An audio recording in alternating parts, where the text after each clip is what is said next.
Sometimes you read the paper and watch the news, and it seems like there's more bad news than good in the world.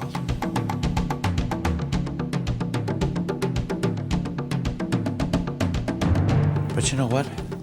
It's just not true. I at least can hold on to something, that there's something, maybe it's small, but there's something that I'm doing to make a difference. It's just a feeling that you have. If you can help people, you have to. There's no alternative. Every child has potential that we just can't know. And so, to my mind, that's what we're doing. We are saving potential for the future.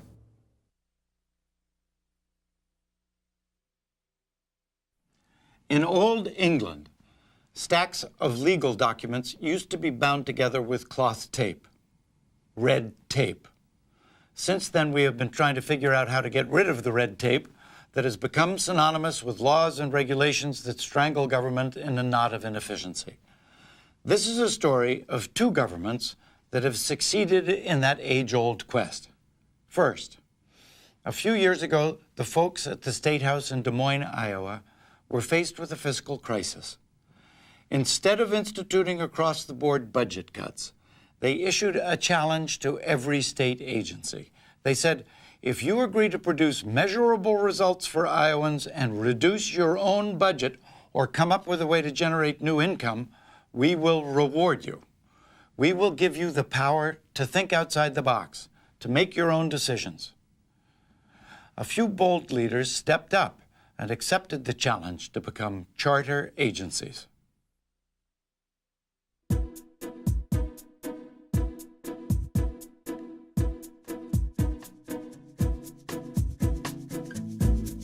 In the beginning, a single voice.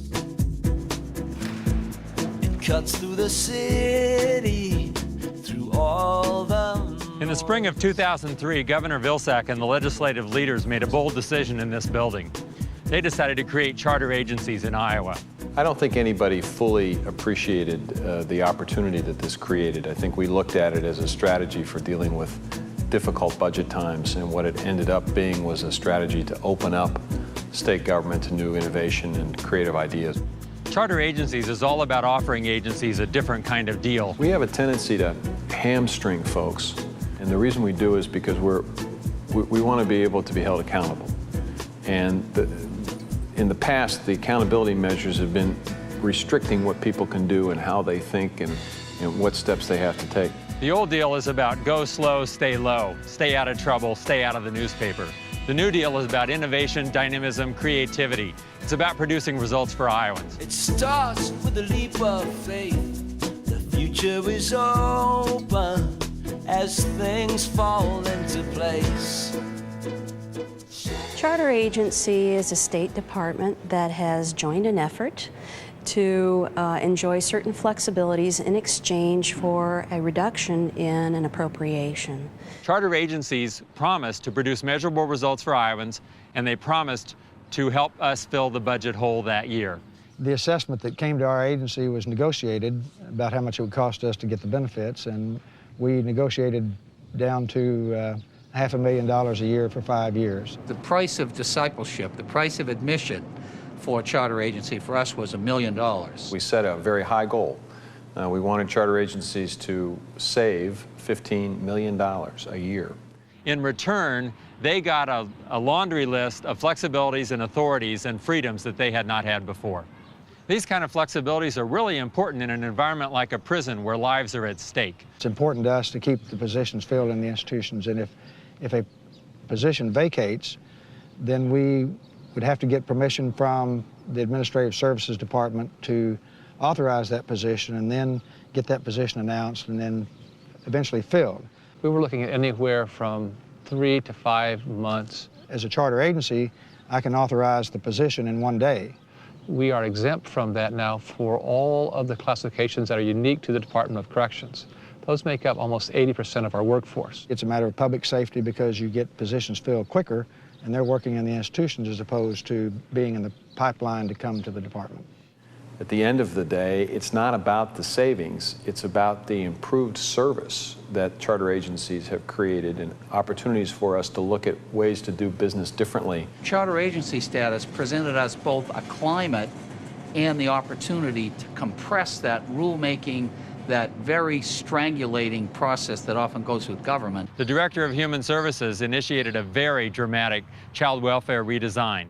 The child welfare redesign in the Department of Human Services allowed us to be more family-centered rather than child-centered, allowed us to understand that if we wanted to accept the challenge of turning these troubled families around, we really had to focus a lot of resources on the most troubled families. Another thing the Department of Human Services did was move away from traditional food stamps to what is essentially a debit card, which works much better for everybody involved and involves less stigma for the people receiving the assistance. When you go to the checkout counter, you can see down the way here, people use this card just as they would a MasterCard or a Visa card, and it doesn't draw any separate attention to them. When Iowa went to this card, it was one of the most important things they could do. When you have somebody going through the checkout and they're having to tear off coupons, it's an insult to their dignity because everybody else around there is seeing that, and it shows that they're somebody receiving food stamps or food assistance. But when they can use a card, they look just like everybody else that's using their credit card or their debit card or whatever they're using. And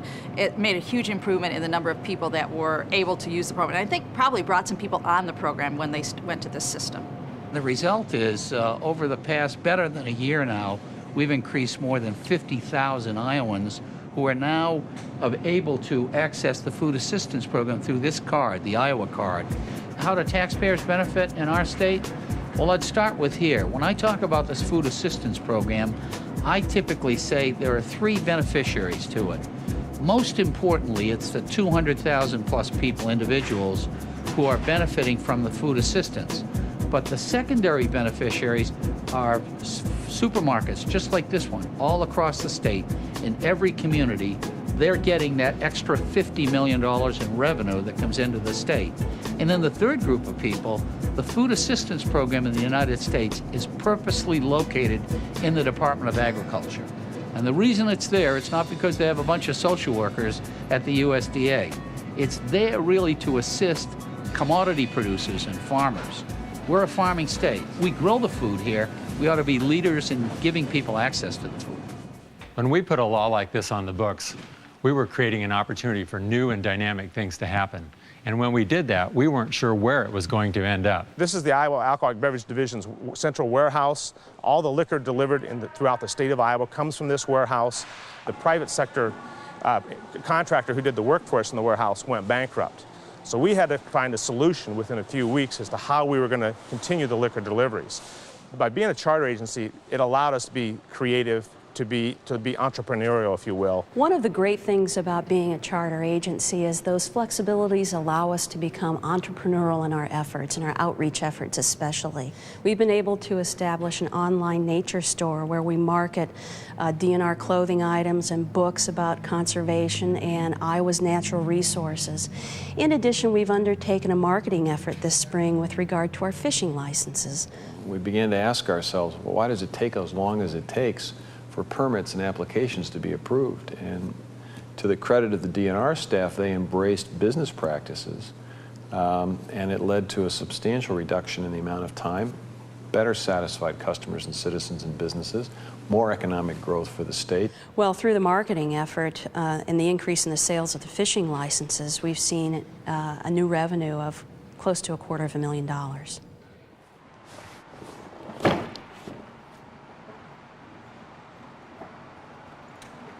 One of the interesting things about when we had to find a solution out here in the warehouse was the fact that one of our sister charter agencies was able to step up and help us. The Iowa Department of Corrections actually supplies a good portion of the labor in the warehouse. I think what really appealed to me with the charter agency process was the opportunity to get out of the typical government mode and prove that we could be innovative and creative in some of our responses. I'm here on a possession with intent charge for meth, for selling meth, and I'm currently serving a 25-year sentence with 33-month mandatory. what works for Department of Corrections is the fact that they have an obligation to do job training before they release inmates. And so most of the workers in our warehouse are people who are transitioning from the institution to outsourcing into the private sector. I've never done this hard work before. I've primarily done office jobs, and this has given them the job skills they need to find jobs when they actually get out into the workplace. It's taught me a lot of new skills that I've never learned before, and it's really built up my self-esteem a lot. From a consumer perspective, there was no loss of service. They didn't see the difference. What the big savings, though, comes to the state in the sense that we saved $1 million in our first year. You know, bad things you can learn in prison, and I'm staying away from that. I'm in a good, positive environment, and I'm really growing from that. I really feel I'm growing. I think what you're seeing is a shift with charter agencies away from the process to the result. That's the key. It's the result that's the key. And if people know what the expected result is, then they can determine very easily whether or not the program's succeeding or failing. I see a lot of hope for the future. It changes everything. I'm Sam Waterston for The Visionaries. Thanks for joining us.